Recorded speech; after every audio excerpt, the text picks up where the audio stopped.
In their new house, Yunsu and Chaya were bickering over the dirty dishes. Chaya insisted she would do them later, but Yunsu argued that she should wash them immediately after eating. She complained that they didn't even eat real food, so why did it matter? Yunsu replied that he still needed to drink water and questioned how she could just walk past the mess without caring. Gerim, witnessing their argument, sighed and asked if they were fighting again. Both of them turned to him instantly, and Chea called him over. Gerim hesitated, thinking he should have just left quietly. When Chea asked him to pick a side, he chose her, finding the whole situation childish. Chea smirked and mocked Yunsu, who, irritated, asked why Gerim was siding with her, calling him Park Gerim. Gerim nonchalantly responded that he wasn't a park. Chea then remarked that if it bothered Yunsu so much, he could just wash the dishes himself. Yunsu scoffed at the idea, but in the end he angrily did them while muttering complaints about both Chaya and Gerim. Meanwhile, Gerim asked Chaya to go swimming. It had been 10 days since they arrived on the island, yet she still didn't even know exactly where they were. Every day felt the same, with nothing to do, and she wondered if she could keep living like this.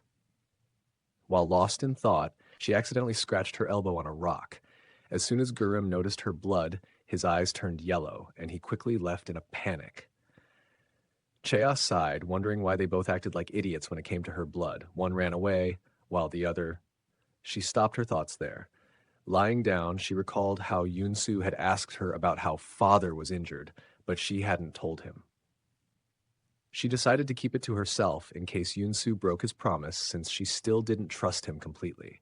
Eventually, she fell asleep there. But when she opened her eyes again, she saw Yunsu staring down at her from above. She asked how he found her, and he simply said it was because of her blood. When she turned to look at him, she noticed his eyes had turned yellow. Without warning, she splashed water at him.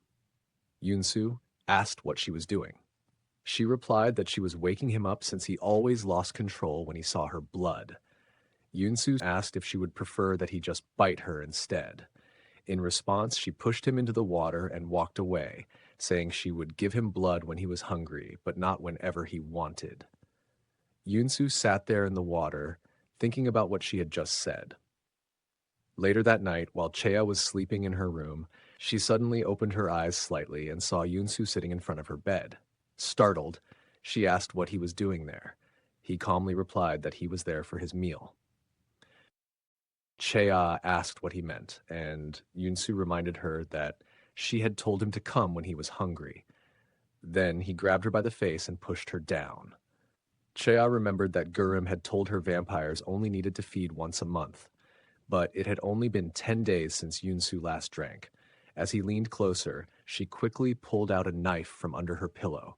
Yunsu easily stopped her and asked when she even got it, and she replied that she couldn't live with him without something to protect herself.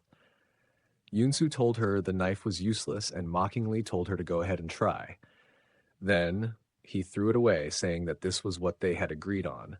But Chaya argued that it didn't seem like he was actually hungry. He was just doing this because he wanted to. Yunsu told her it was because he had smelled her blood that he became hungry. Chaya was startled by how serious he sounded.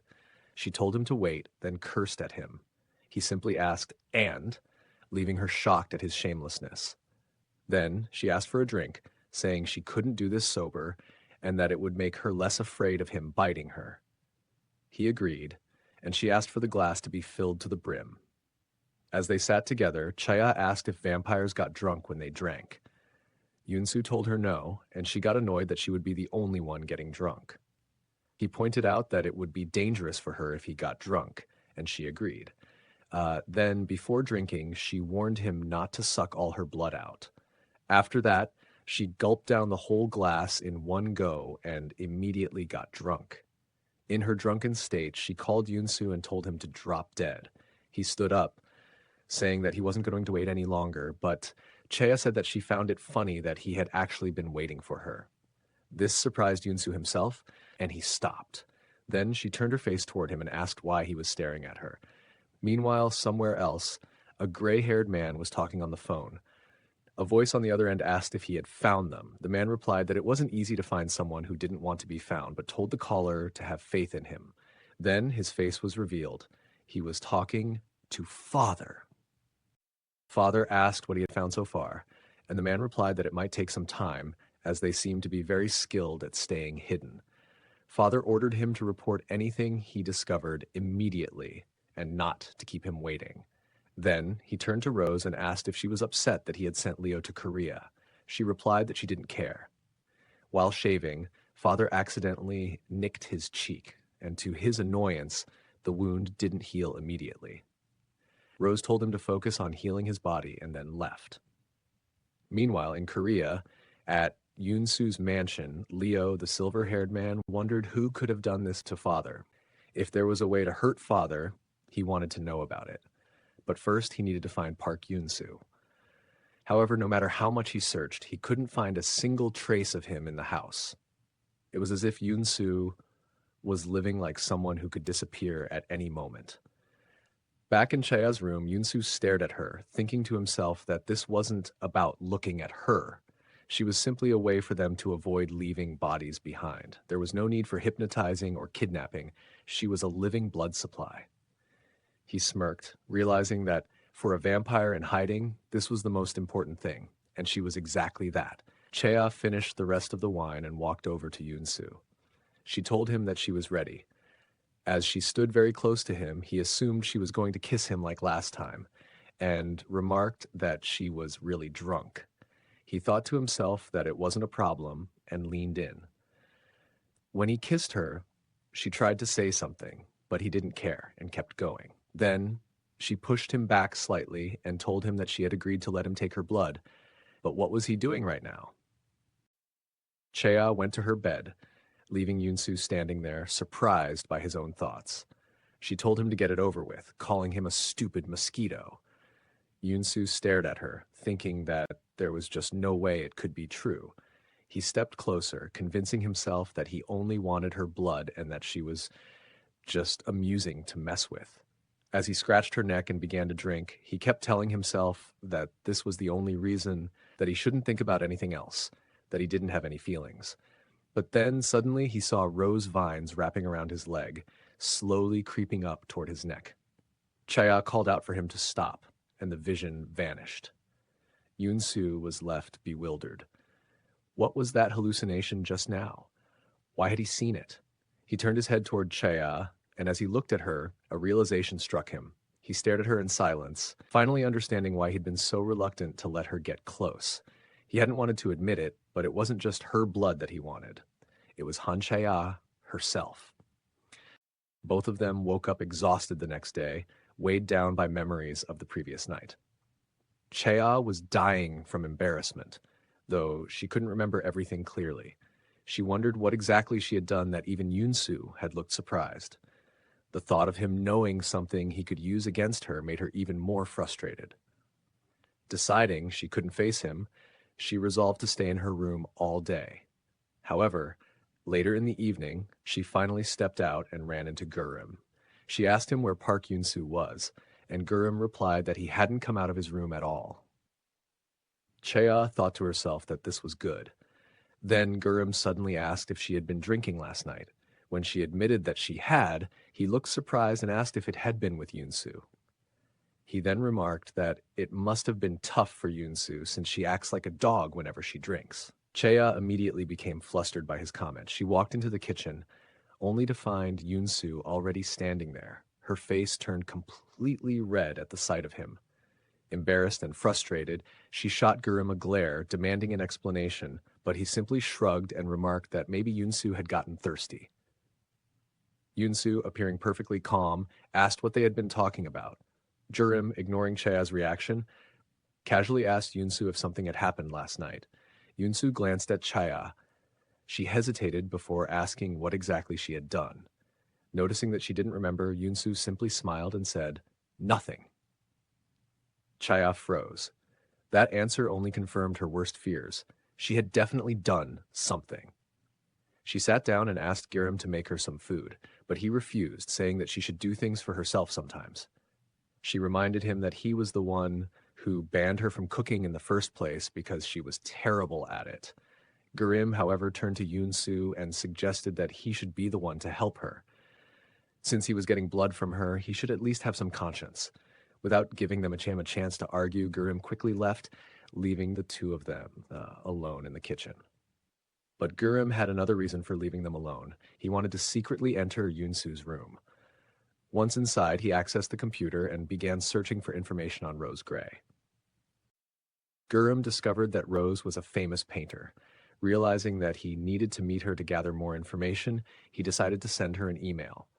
Meanwhile, in the kitchen, Yunsu told Chea not to bother helping since she was of no use anyway. Despite his dismissive words, he couldn't help but glare at her. When their eyes met, an awkward tension settled between them, and they both quickly looked away. Chea felt irritated by the whole situation, while Yunsu found himself even more unsettled. He couldn't shake the feeling and, despite himself, glanced at her again. As she walked past him, their arms brushed against each other. Without thinking, Yunsu suddenly grabbed her, his mind racing. What am I even doing? He questioned whether this was just instinct or if something within him had changed. Chaya immediately noticed that his eyes had turned yellow. Just then, Gurim returned, and Yunsu quickly released her before walking off without a word.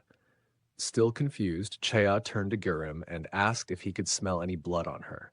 When he said no, she frowned and muttered that she thought Park Yunsu was losing his mind. Elsewhere, Rose saw Gurim's email and, smiling, commented that it was silly.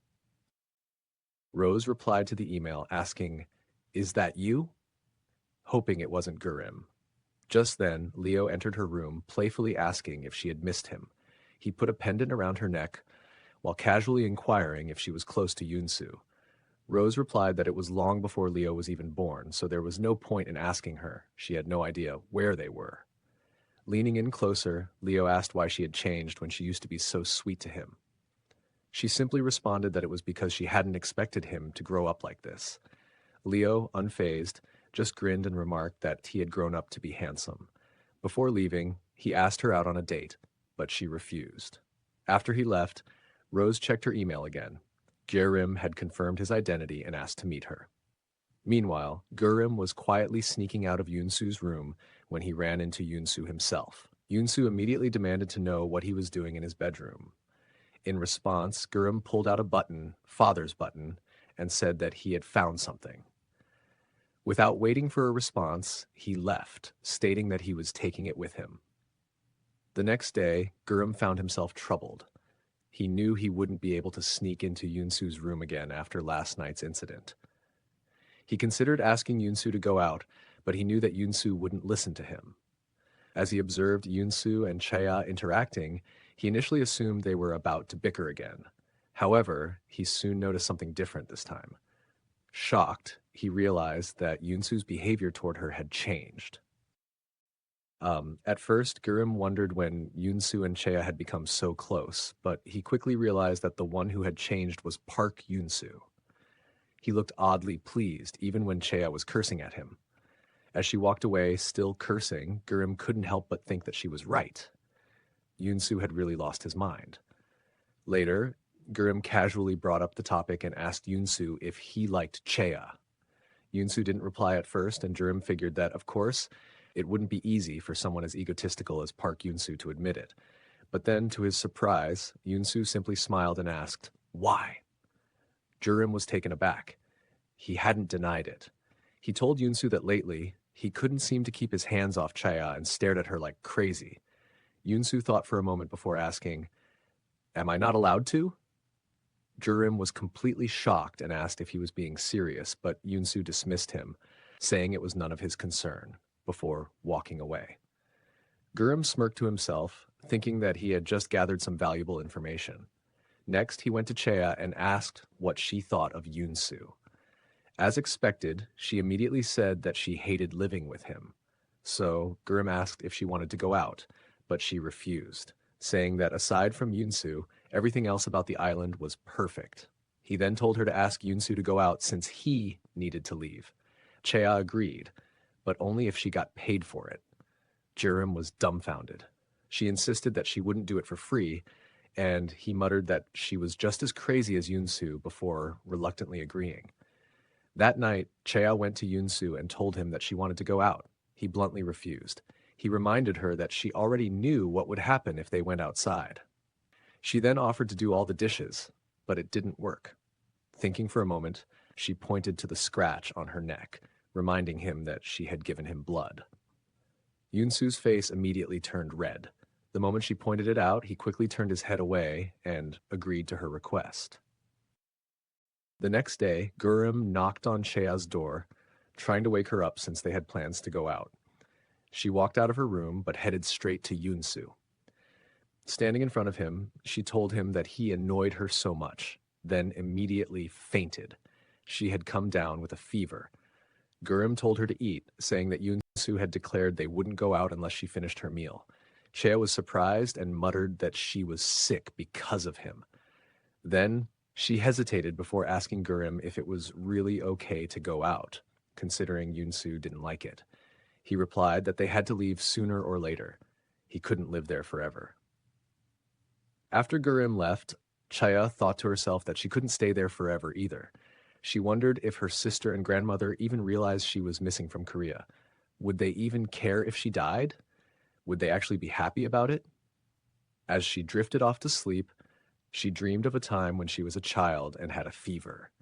In her dream, her grandmother was trying to choke her. Meanwhile, Yunsu entered her room and saw her struggling in her sleep. She was gripping her own neck, gasping for help. He wondered what kind of dream she was having. Was someone choking her? Could it be him? It was possible. After all, he had tried to harm her in the past. But then she muttered the word grandma, and he realized it wasn't him. It was her own family.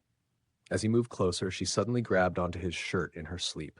Tears ran down her face as she mumbled, "I will live." Hearing this triggered an old memory for Yunsu. He remembered the day father burned everything down. His mother had been trapped under the collapsing debris and she had told him to go. But he had refused. He had insisted that he would beg father to save her, just like he had saved him by turning him into a vampire. But his mother had refused. She had told him she would rather die than live as a monster. Yunsu had hesitated. Then, what about me? His mother had looked at him. She had told him to leave. You need to live. Promise me. You must live. Now in the present, Yunsu looked down at Chaya. He slowly reached out and took her hand, holding it firmly. The next day, they went out into the city. Chaya felt a little anxious, realizing she couldn't speak the language. Meanwhile, Gurim told Yunsu that he was heading to the library to look something up. Yunsu, curious about what it was, offered to go with him. Gurim immediately elbowed Chaya, signaling her to act. She grabbed Yunsu's arm and asked him to go somewhere with her. He was about to refuse, saying she should go with Gurim instead, but before he could finish his sentence, Gurim had already disappeared. Turning back to her, Yunsu narrowed his eyes. "It seems you made a deal with Gurim." Chaya brushed it off, pretending not to know what he was talking about. Yunsu let it go, thinking that at the very least he could still sense Gurim's presence. The two of them ended up at a cafe. Yunsu, smirking, playfully commented, "If you wanted to go on a date with me, you should have just said so sooner." He added that he liked it there. Chaya scoffed, thinking that this was all just for the money. She didn't even like sweets, yet here she was, pretending to eat them. She then offered some to Yunsu, but he refused. However, when he noticed a bit of chocolate on her lips, he instinctively wiped it off. As he did, he asked, "Why do you need money? I know Gurim already paid you." She replied, "Once everything goes back to normal, I'll have to survive without the two of you." She threw his hand away and added, "I need to start saving up." Then, as if speaking to herself, she muttered, "How long does it have to be like this?" Yunsu paused. The words struck something in him. "Yes. How long will it be like this?" He licked his finger before looking at her intently. "What if it doesn't end?" he asked. "What if I want to keep being like this?" Chea was taken aback. Before she could respond, Yunsu leaned in closer and asked, "Do you want to be a vampire?" Meanwhile, somewhere else, father was inquiring Leo about the situation. Leo, smirking, told him to be patient. "That boy's like you," he added, "a half-blood. They're fragile. One mistake and he will fall." At that very moment in the library, just behind Gurim, a man's hand got cut slightly. Gurim's eyes immediately turned yellow in response. Back at the cafe, Chea was surprised by Yunsu's question and wondered what he would even gain from it. He told her to stay still and leaned in for a kiss. She backed away, but he bit her lip instead. Frustrated, she forcefully pushed him back and angrily asked what he was doing. She reminded him that everything she had to endure was because of his kind, and yet he had the audacity to ask her this, adding that she will never become a monster like him. Then, noticing Yunsu's saddened expression, she hesitated before asking again why he had asked if she wanted to be a vampire. He did not reply. Remembering his changed behavior recently, Chea suddenly realized something she could hardly believe and asked if he had feelings for her. But at that moment, Yunsu sensed something had happened to Gerim and rushed out of the cafe. Gurim's hand was covered in blood, and when Yunsu reached him, he teleported them to an alley. Yunsu immediately asked what had happened and whose blood it was, but Gurim was trembling. Yunsu told him to wait while he went to the library to take care of any witnesses. He was about to leave when Chea arrived, looking worried. Yunsu glanced at the cut on her lips, and just as he feared, Gurim suddenly attacked her. Yunsu stopped him in time and knocks him out. After assessing the situation, Yunsu decided that they needed to head home first. When Gurim regained consciousness, Yunsu was sitting in front of him. Yunsu told him that they had to leave, as it was too dangerous to stay there any longer. Gurim, still shaken, asked if he should have ended that guy, and Yunsu told him yes. That was the way they survived. He thought to himself that he should have gone back to deal with the victim and witnesses. Now, it wouldn't take much time for Father to find them. Gurim suddenly confessed that he had a terrible thought, that one day he might harm Chea. He reminded Yunsu that they needed blood, and Chea, who lived with them, was human. Overwhelmed, he started crying, blaming himself for everything. Yunsu comforted him, assuring him that none of this was his fault. Everything that had happened in his life had never been his choice. It was all because of someone else's actions and decisions. As Gurim sobbed, Yunsu pulled him into a hug, though deep down he thought to himself that everything was his fault. Before he ruined things even further, he needed to let Chea go. He told Gurim not to worry, promising that all of this would be over soon. Meanwhile, Leo had already gathered information on them. Smirking, he told Rose that he was heading out for a hunt. Back at their house, Chea was searching for Gurim. She ran into Yunsu in the kitchen, feeling a little awkward, but nonetheless asked him where Gurim was. Yunsu replied that since it was too dangerous, he had sent Gurim ahead.